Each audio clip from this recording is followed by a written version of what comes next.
Cervantes est non seulement un excellent metteur en scène, mais il est également chorégraphe. Et c'est sans doute pour cette raison que l'œuvre a inspiré de nombreux chorégraphes, et en particulier Maria Muñoz et Pep Ramis, qui ont fondé la compagnie Malpelo à Gérone, en Catalogne. Leur création, intitulée Atlas ou Antes de llegar a Barataria, je rappelle que Barataria est le lieu de l'île où Sancho a été nommé de façon burlesque gouverneur, puisque c'était son rêve, et le duc et la duchesse lui ont fait ce cadeau, entre guillemets, qui est une aventure fondamentale dans la deuxième partie de l'œuvre, puisque Sancho va prendre conscience que son rêve n'était que pure illusion, et il décide après d'être tout simplement Sancho Panza, un paysan de la Manche. Donc, Maria et Pep ont choisi ce titre, Atlas o Antes de llegar a Barataria. Cette chorégraphie a été choisie par l'Institut Cervantes à l'occasion du 4e centenaire de la publication de la première partie du Don Quichotte, pour être représentée dans 40 villes où l'Institut Cervantes est présent. Et j'ai eu cette joie, cette émotion aussi d'apprendre que leur chorégraphie s'était inspirée de ma thèse, que j'avais traduite en vue d'une publication par le Centre des études cervantines de Alcalá de Henares, la ville natale de Cervantes, en 2002. Et voilà, cette traduction a été possible grâce à M. Redondo. J'ai eu le bonheur de rencontrer Maria et Pep chez eux, à Gérone. J'ai eu le bonheur aussi de voir à Paris leur chorégraphie avec Madame et Monsieur Redondo, de participer à un colloque organisé à Madrid, Cervantes y el Quijote en la música. Et c'est vrai que je n'aurais jamais imaginé que ma réflexion puisse nourrir le travail de chorégraphe. Et ce saut du livre à la scène était très riche de sens pour moi par rapport à la passion à laquelle j'ai fait allusion tout à l'heure. Alors, je vous propose de découvrir comment le corps de Don Quichotte nous est donné à voir à travers un autre langage, celui de la danse, que Georges Rodenbach définit ainsi. La danse est toute suggestion.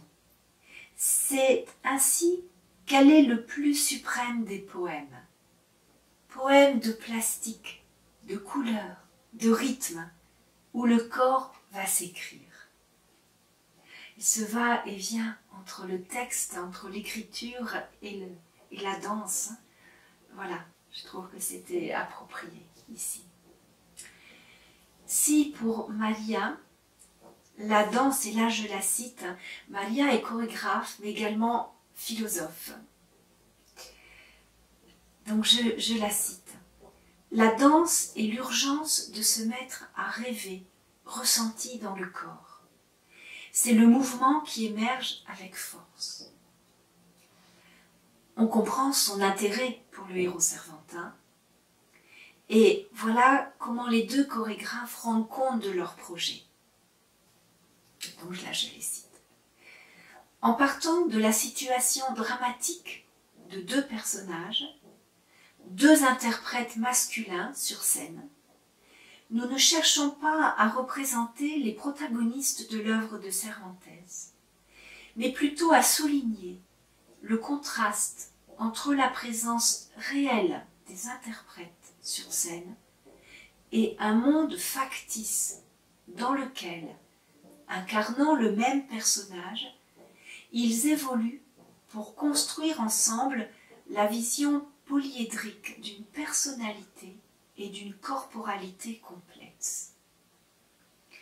Même si nous nous référons à un texte littéraire narratif, il nous a paru essentiel de garder la liberté de la simultanéité des informations scéniques et par conséquent, nous ne suivrons pas le fil narratif, mais nous présenterons les signes tantôt dans leur succession, tantôt en contrepoint. Nous mettrons à profit la nature même du théâtre et de la danse pour alterner le verbal et le non-verbal. Ils ont choisi de ne pas incarner l'hidalgo, puisque dès le début, c'est le chevalier qui apparaît sur scène. Et la gestuelle de Pep, empreinte de légèreté et d'élégance, suggère le désir qu'a Don Quichotte de tendre vers l'idéal auquel il aspire. Le silence et l'immobilité, traversés par un mouvement retenu, mettent le public dans l'expectative. La suspension, pleine d'énergie potentielle, laisse progressivement la place à l'émergence de mouvements effrénés qui expriment la folie. Une sorte de frénésie s'empare du corps de Don Quichotte qui revêt à un moment un chapeau dont la forme n'est pas sans rappeler un entonnoir retourné. Cet objet est un des emblèmes de l'univers de la folie, qui est un monde à l'envers. Ce chapeau présente par ailleurs un côté asiatique, tout comme les chaussures. Et ce qui est étranger devient ainsi un signe d'aliénation. Les bandes qui entourent le corps du chevalier pourraient nous rappeler par ailleurs qu'il est fou à lier. N'oublions pas que les 3 punitions infligées aux fous furieux à l'époque de Cervantes étaient les chaînes, les coups de fouet et l'enfermement dans une cage. L'existence des danses des fous était attestée à cette époque, et en France s'inaugura au début du XVIIe siècle un nouveau style grotesque de ballet fou. Les images de synthèse que le spectateur découvre juste après sont une projection de la confusion mentale du personnage, de son délire. À travers elle, et le corps en mouvement, transparaît la face visible et cachée de la folie. Les frontières entre le virtuel et le réel s'effacent grâce à l'interaction originale entre danse et image. Une façon de reproduire la problématique du héros. Peu à peu, le corps de celui-ci se fragilise au point de s'écrouler, comme pour signifier que l'idéal est inaccessible. Il reçoit alors le soutien de Sancho qui le porte. Et c'est un moment, à mes yeux, particulièrement émouvant. Comme le dit Michel Serres, le corps est devenu le joker, la substance, le support de tous les sens possibles. Il peut tout dire, sans langage. Les articulations du corps sont rompues pour fuir la langue articulée. Que nous dit, en effet, la fin du spectacle, lorsque Don Quichotte, torse nu et à 4 pattes, accueille sur son dos Sancho? Selon le principe de réversibilité, si présent dans le texte, comme l'a montré Augustin Redondo, c'est l'écuyer, cette fois, qui incarne le rêve d'accéder à une nouvelle identité. Et cette chorégraphie, à mes yeux, est une recréation épurée, tout en finesse, qui a su capter l'âme de l'œuvre cervantine pour lui donner un corps.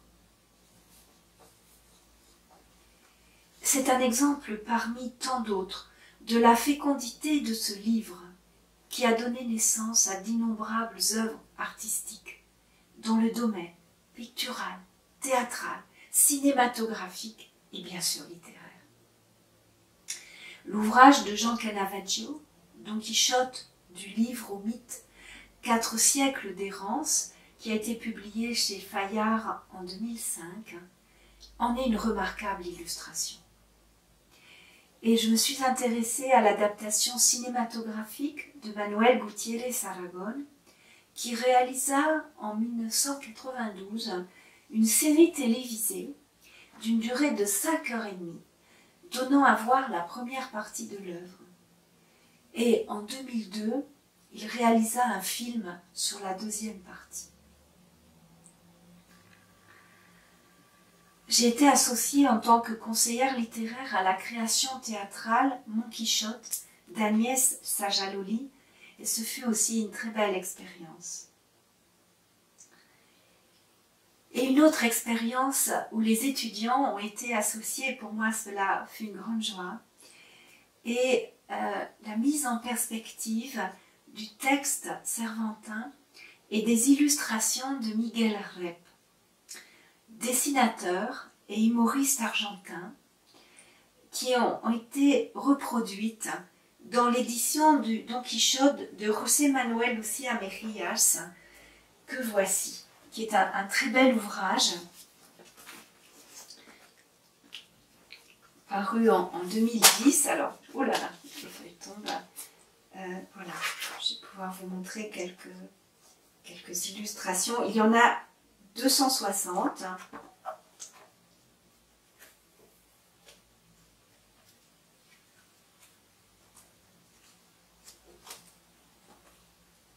Voilà. Alors, ce travail que j'ai mené s'est fait dans le prolongement d'une aventure avec les étudiants de Master Recherche, qui choisirent des illustrations et les firent dialoguer avec le texte. Nous avons eu à cette époque le soutien du service culturel de l'Université de Lille 3 et nous avons pu présenter ce travail à Rep lui-même, qui était venu en résidence à l'université. Et cette présentation eut lieu à la librairie internationale VO. Et je crois que Rep, en tout cas il l'a exprimé, a été impressionné par les réflexions des étudiants en disant « mais lorsque j'ai dessiné cette illustration, je n'ai pas pensé à tout cela ». Voilà. Donc ce fut un très beau moment.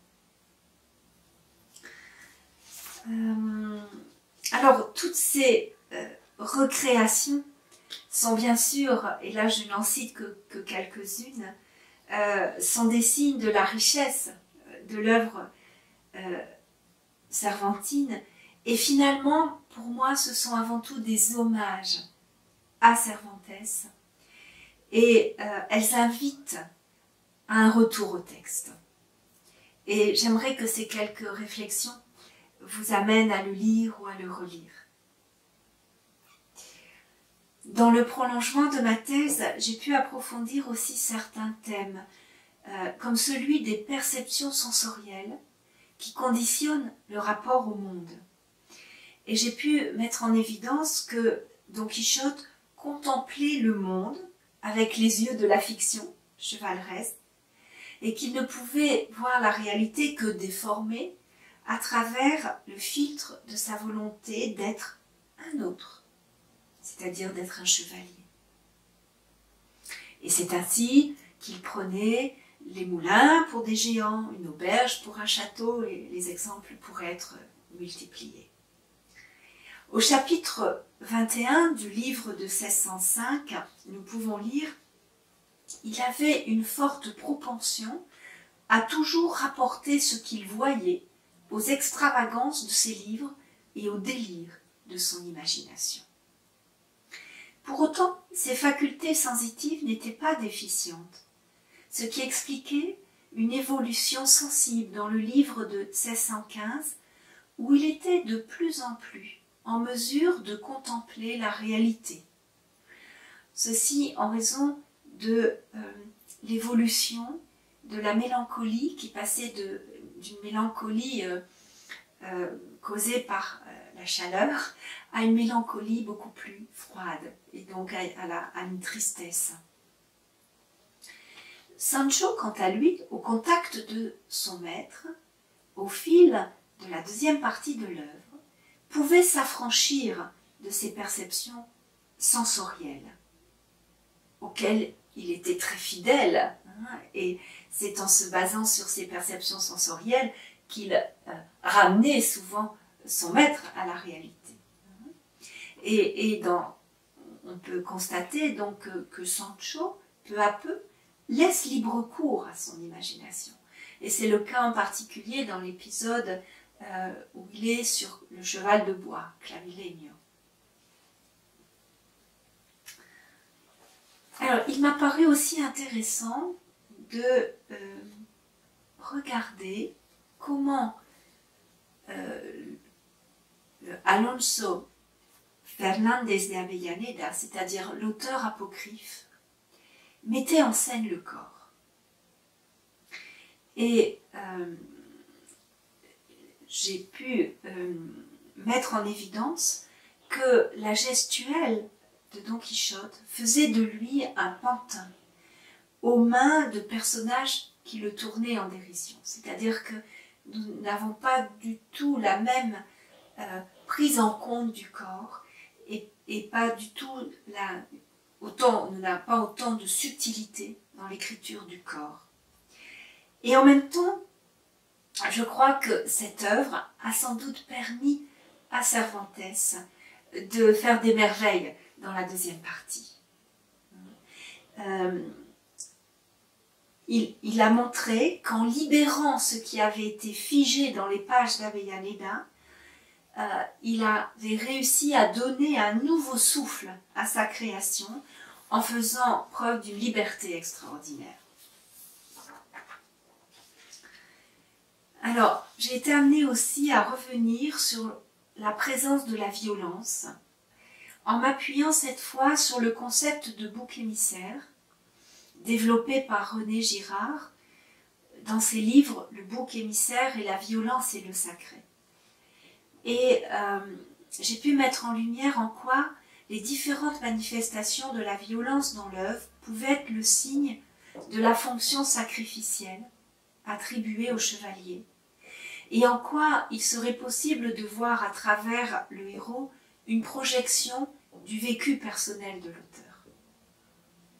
Et cela m'a permis de révéler la dimension positive et libératrice de force de vie qu'acquiert la violence, omniprésente au fil des pages, lorsqu'elle est au service de la liberté, de la justice et de la création. Et là, voilà, pour moi, ce sont trois termes clés. Ici. Je me suis aussi intéressée à des espaces visités par les héros, en dehors des routes poussiéreuses de la Manche. La grotte de Montesinos, le fleuve où navigue la barque enchantée, et le ciel, à l'occasion de l'aventure sur le cheval de bois, censé être ailé.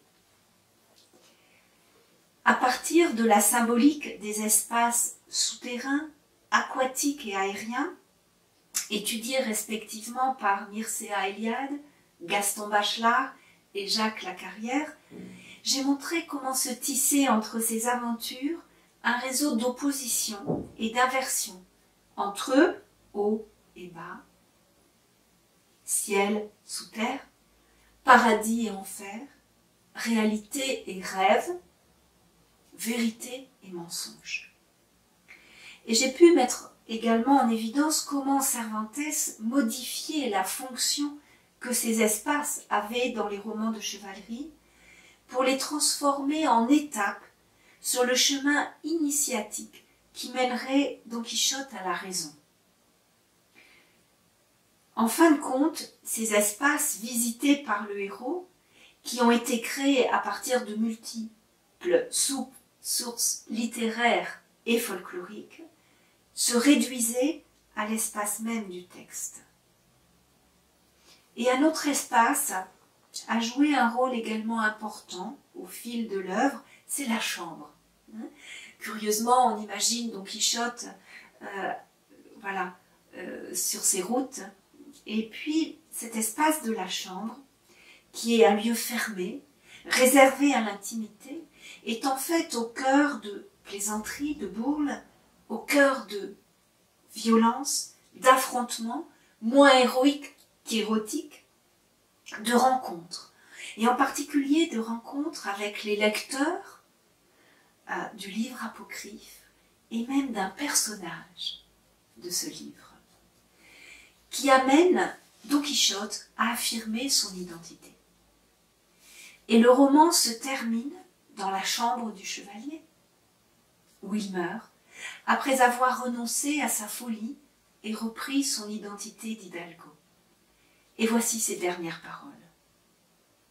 Le temps et l'usage rendent l'homme sage. J'étais fou et j'ai recouvré la raison.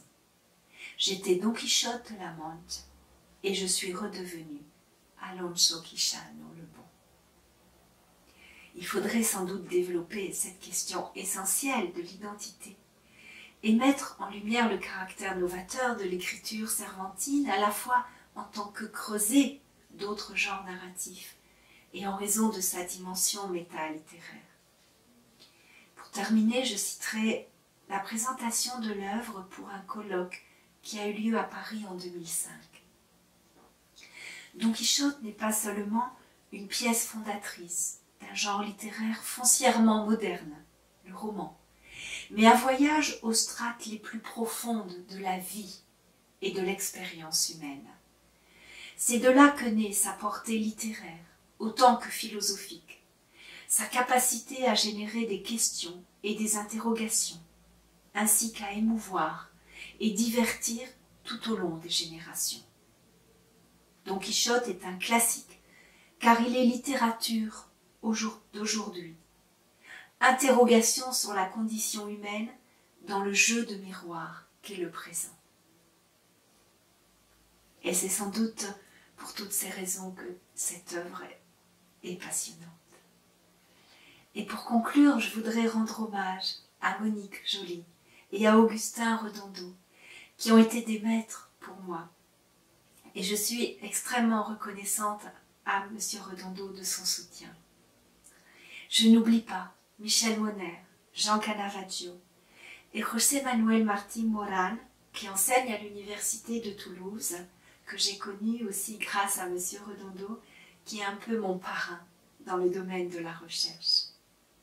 Et je ne peux que conseiller leur lecture.